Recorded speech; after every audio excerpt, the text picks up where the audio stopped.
the surface, Brad and Tami Reay and their young daughter Haylee seemed to be a happy little family. However, the move to a new city, coupled with Brad's workaholic tendencies, drive Tami into the arms of another man. And when Tami tells her husband she wants a divorce, the revelation sparks a diabolical and deadly chain of events. Hello and welcome to The Dark Side of Love. I'm your host, Bianca Sloan, author of suspense novels about the dark side of love. And this week I'm putting a spotlight on the case I'm calling Deadlier Than Fiction.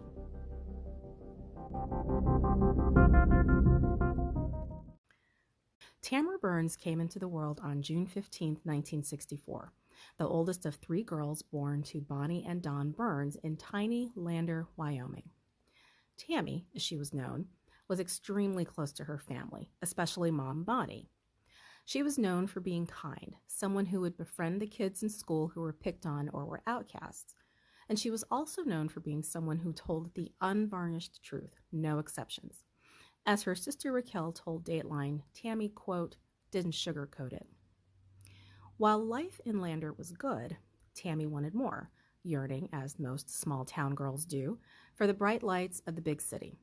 So, at the age of 27, Tami packed up and moved to Billings, Montana, 4.5 hours away. Her sister Raquel had already moved to Billings, and she introduced Tami to a guy by the name of Brad Reay. Brad was a bartender at a restaurant where Raquel was waitressing, and as she told Dateline, she fixed her sister up with a guy she knew. Happens every day, nothing spectacular about that. Tami and Brad, who also hailed from a tight-knit family of three, which included his twin brother Brett, got close quickly.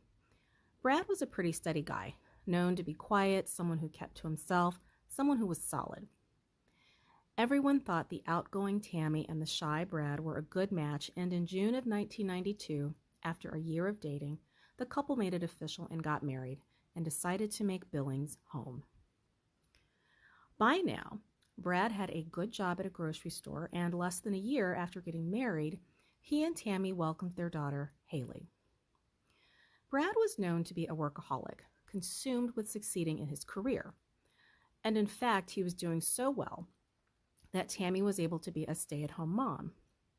Tami herself was really close with her mom, and as Haylee got older, she in turn became super close with her daughter. Everything seems perfect, wonderful. They were the typical all-American family. They took vacations, they went whitewater rafting. Tami, being a stay-at-home mom, she shuttled Haylee around to dance classes, soccer, softball, volleyball. As Haylee told the Oxygen program, Framed by the Killer, one of the ways that she would spend quality time with her dad would be to watch TV, or sometimes they would go fishing together. However, despite all of these good times, Brad remains uber-focused on his career. He started working for the Walmart Corporation and did so well that he eventually landed a big promotion, one that necessitated a move from the big city of Billings, Montana, to the small town of Pierre, South Dakota. Neither Haylee or Tami are thrilled with the move, but nevertheless, in 2004, the family packs up and leaves Billings behind. Brad throws himself into his job, and with Haylee now being a little bit older, Tami needs something to occupy her time in her new town. So she gets a job in the shoe department of a local Kmart. Tami loves her job, and it's a good thing that she's got this job to focus on, because Brad's increasing fixation on his job begins to cause problems in the marriage. As Haylee told Framed by the Killer, quote, work meant everything to him. She shared that sometimes the only way that she herself was able to spend any time with her dad was when he took her with him to visit grocery stores around town as part of his job. Despite being happy with her job at Kmart, Tami is still feeling adrift. The long hours that Brad worked contributed to the problem, but there is another issue at play between the couple, namely how possessive Brad is. Whenever Brad was home, he's all over Tami, clinging to her like an octopus. Her sister Raquel described to Dateline that anytime Brad and Tami came back to Lander for a visit, Brad would pretty much suction himself to Tami's side, if she tried, for example, to go and sit with her sisters and mom for a little bit for, some girl talk, catching up with each other, he's just hovering over her like a helicopter husband.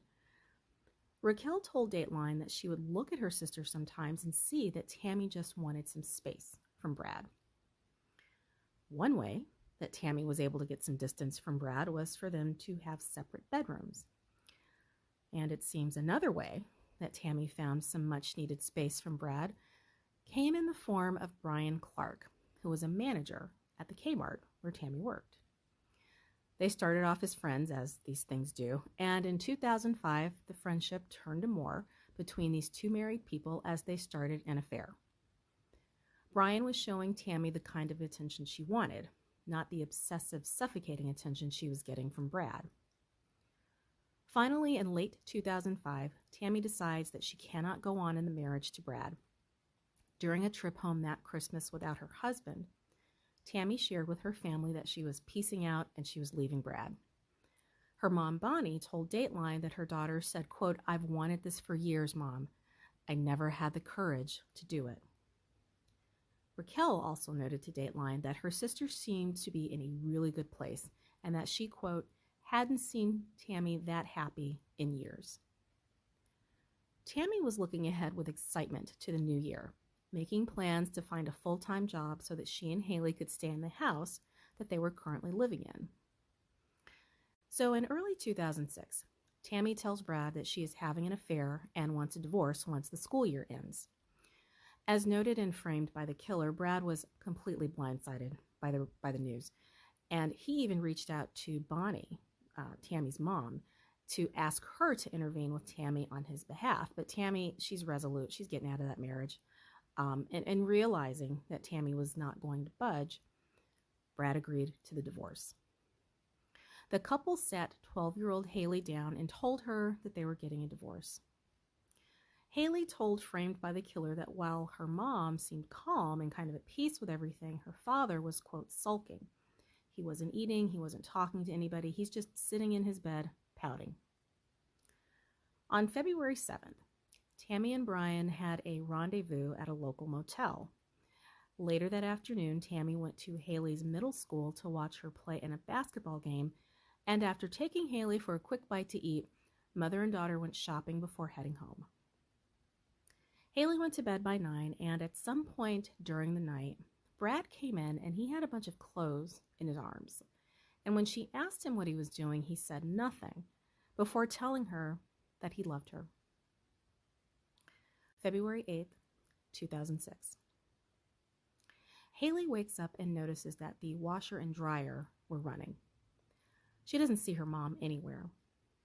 And when she asks her dad where Tami is, Brad says that she's in her room because, remember, Tami and Brad have separate bedrooms. Haylee goes into the bedroom, but no sign of her mom. But she does notice that the bed is unmade and that Tami's cell phone is on the dresser. Haylee comes back into the kitchen and sees that her mom's purse is there. She checks the garage and she sees her mom's car. So this is all really strange. And when Haylee tells her dad that her mother isn't in the house, his response is that, well, your mother has a boyfriend and that's probably where she is. Just as casual as can be, as though he said, I'm going out to mail a letter. Your mom has a boyfriend. This is the first time that Haylee is hearing this, and it's just cruel the way that Brad drops this information on his daughter. Brad drives Haylee to school and he asks her not to tell anyone about Tami not being at home because it was, quote, personal. Meanwhile, back in Lander, Bonnie is panicking a little because she hasn't heard from Tami for their daily check-in. Tami is not answering the house phone, she's not answering her cell phone, and as Raquel told Dateline, as soon as her mother told her that she couldn't reach Tami, she, quote, felt instantly sick. By now, it's nearly 9 in the morning in Pierre, and Bonnie decides Tami must be at work. So she calls Kmart, asking for her daughter. After a few minutes on hold, Bonnie gets the news that she's been dreading. Tami is not there. Bonnie is perplexed about what she should do next, and it's worth noting that she doesn't think, you know what, I should call Brad, I should call my son-in-law. Instead, it's Brian Clark's name that clicks in her head because she's remembering that in recent conversations, Tami had mentioned that her coworker, Brian, was a good friend. She doesn't have a last name, and Brian is a pretty common name, but Bonnie rolls the dice. She calls back to Kmart and asks for Brian, hoping that she will get the one that she needs. Well, she does, and Brian tells Bonnie that Tami is not at work and suggests that the next plan of action is to call Haylee at school. Again, nobody is calling Brad. So Tami's sister Raquel, she calls Haylee at school, letting her know, hey, we can't find your mom. Do you know where she is? Haylee tells her aunt that she hadn't seen her mom that morning and that Tami's phone and purse were at the house. Well, this sets off full-blown panic, and Raquel and Bonnie once again turn to Brian. Raquel says it's time to call the police, and Brian says that he will make the call. According to a transcript of Brian's call to 911 to report Tami missing, he says, quote, "Foul play could be suspected here." When he's asked by the dispatcher why he would suspect that, Brian says, quote, "Hopefully this is discreet, but me and her have been having an affair, and apparently her husband has found out about it, and she disappeared at 5 o'clock last night." Well, the horse is galloping out of the barn now, and dispatch asks Brian to come down to the station, and he says again that he and Tami were having an affair, and also says that Tami was afraid of Brad. Well, this, of course, points police squarely in Brad's direction. I mean, they were going to look at him anyway because it's the husband, but this just speeds up the inevitable. And so the police, they head to Walmart to question him, and according to investigators, his demeanor is one of shock, but also he's being totally cooperative. He says, as far as he knows, Tami left home the night before. Brad gives police permission to search his house, and when investigators get there, they check the garage and find Tami's car, a Dodge Durango.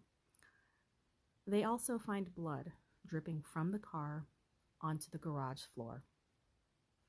When they open the car door, the smell of really strong cleaning solution hits them, and in addition, they realize that it's a really bad cleanup job in the car.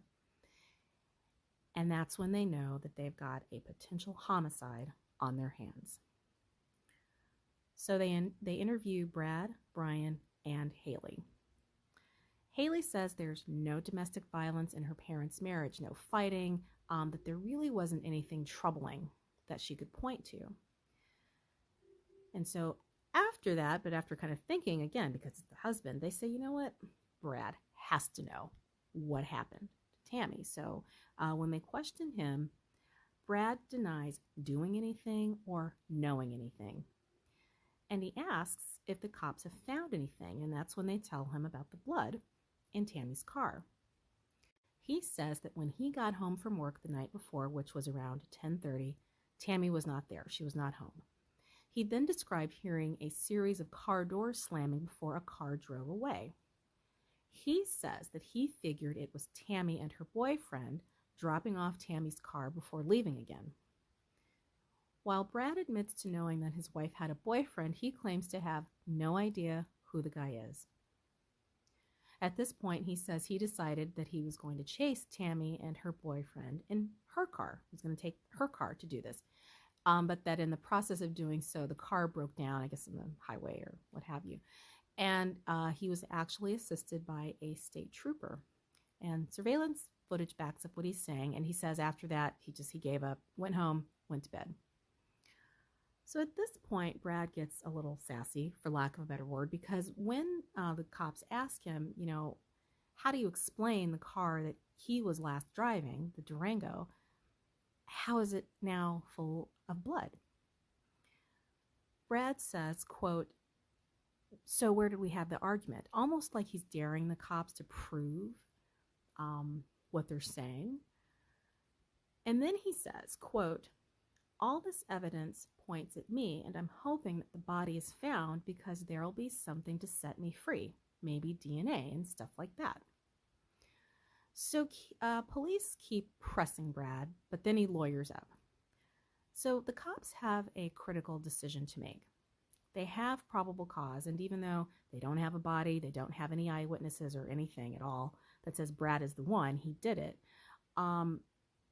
they feel like they have to do something, they have to act. So in order to keep him from possibly destroying evidence, they decide we have to arrest him. And even though they've made this decision, they still have to consider Brian Clark, that, maybe he murdered Tami so that his wife wouldn't find out about the affair, though he seemed pretty forthcoming in the 911 call about the fact that they were having an affair. So I don't know, that feels kind of flimsy to me. And after weighing all the possibilities, the cops say F it, and they arrest Brad. So at this point, police go balls to the wall to make their case. They search the house. They impound Tami's car. And what they are looking for is blood evidence. However, the more they search, the more they don't find. There are no signs of struggle, no signs of a weapon, and crucially, no blood. They illumine the bedroom, they take the mattress apart, and find absolutely nothing. So now, of course, police start to question if maybe they've got the wrong guy behind bars.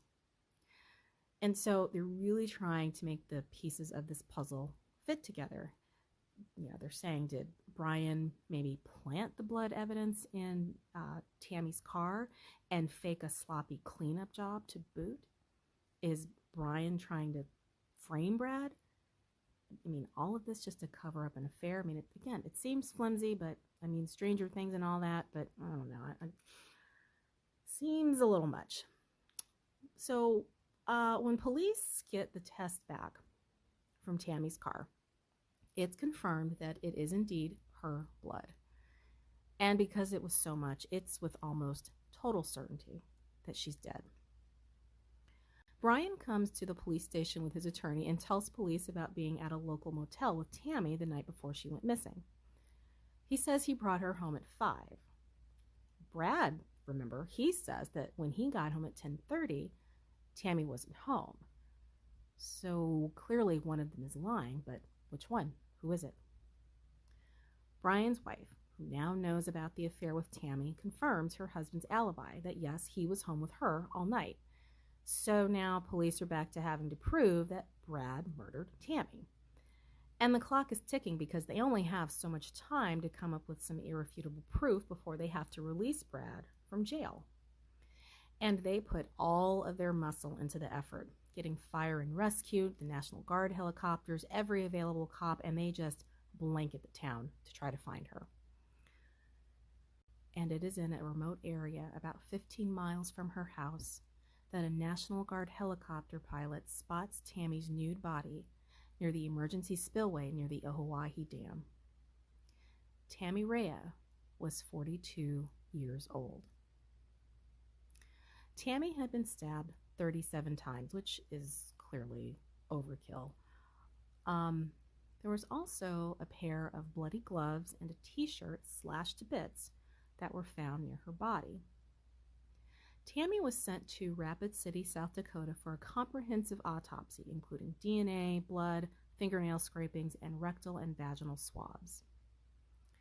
Despite how many times she was stabbed, curiously, there wasn't a lot of blood, which led investigators to conclude that this was not the crime scene, that she was killed somewhere else and dumped here.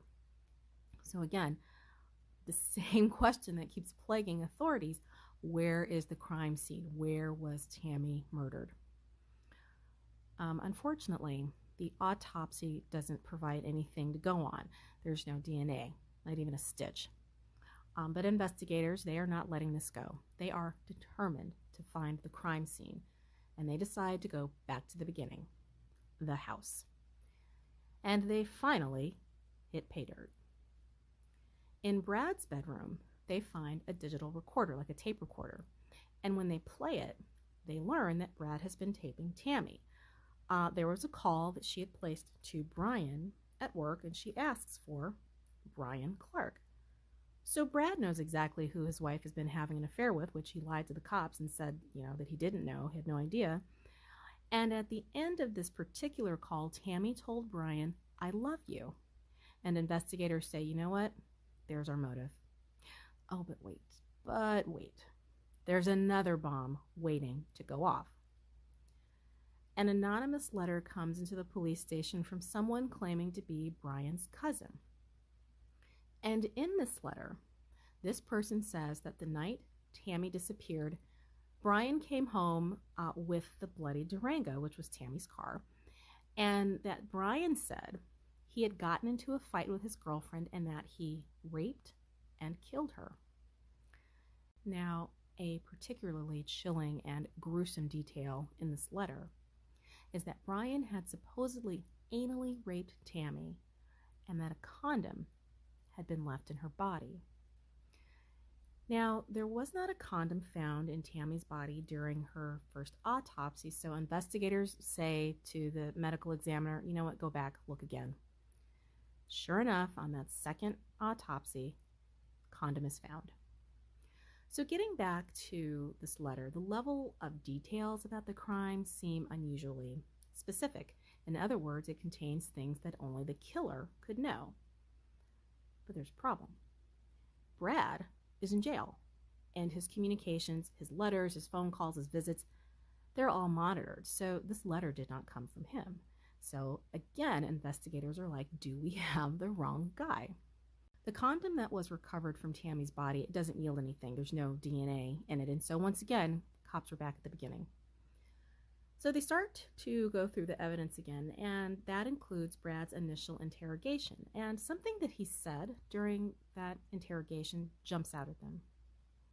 He had said to the cops, quote, "All this evidence points at me, and I'm hoping that the body is found because there'll be something to set me free.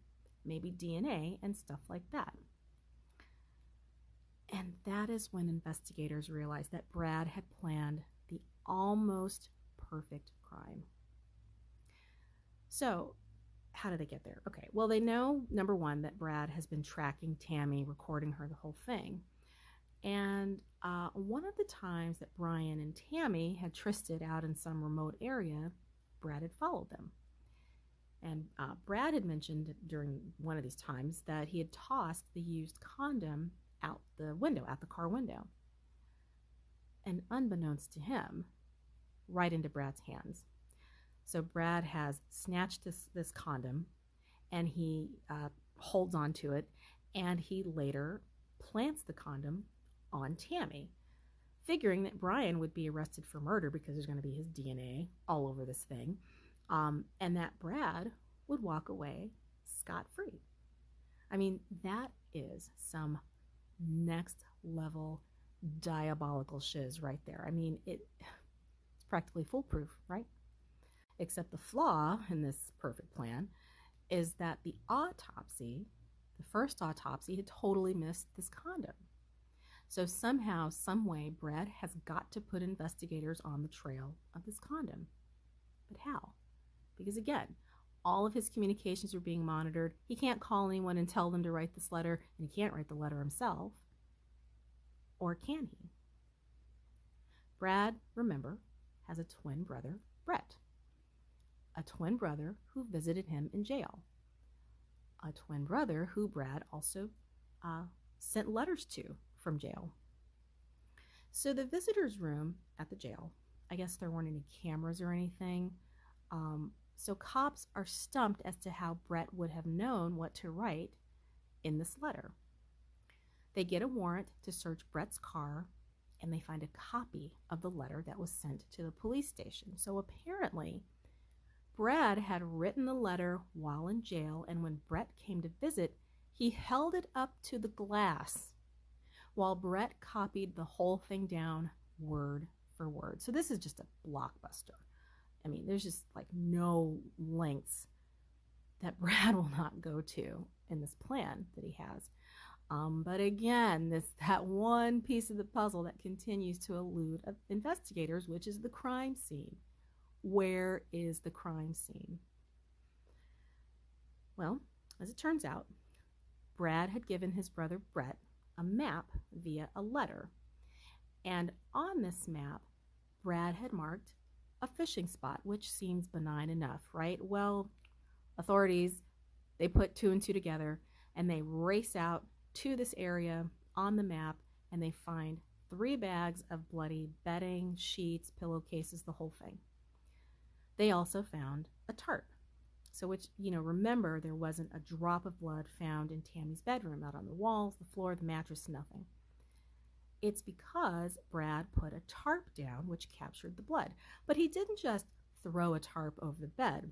What he did was he put it down over the mattress, under the fitted sheet, and then he put several more sets of bedding over that. So Tami never had a clue that she was sleeping on a tarp.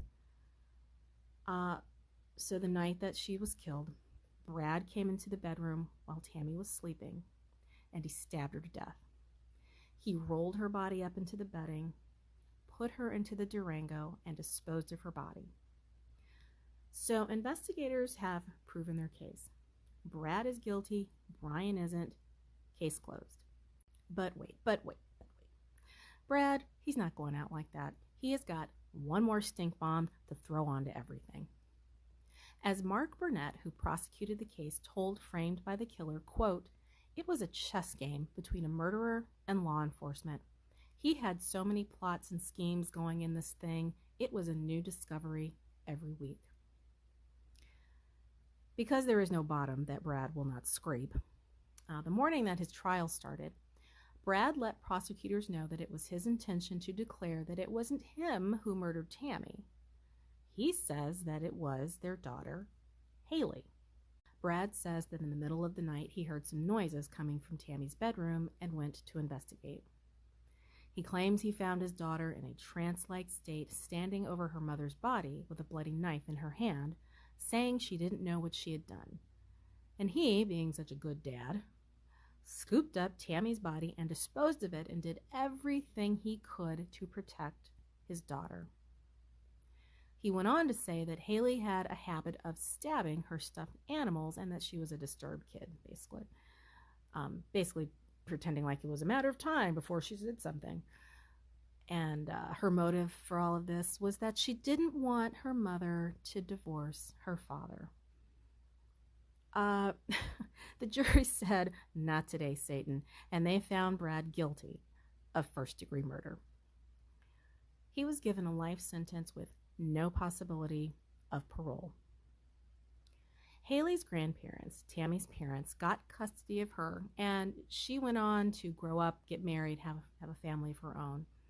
And since her mom's murder, Haylee has become an outspoken advocate for victims' rights, advocating against domestic violence and telling Tami's story whenever and wherever she can.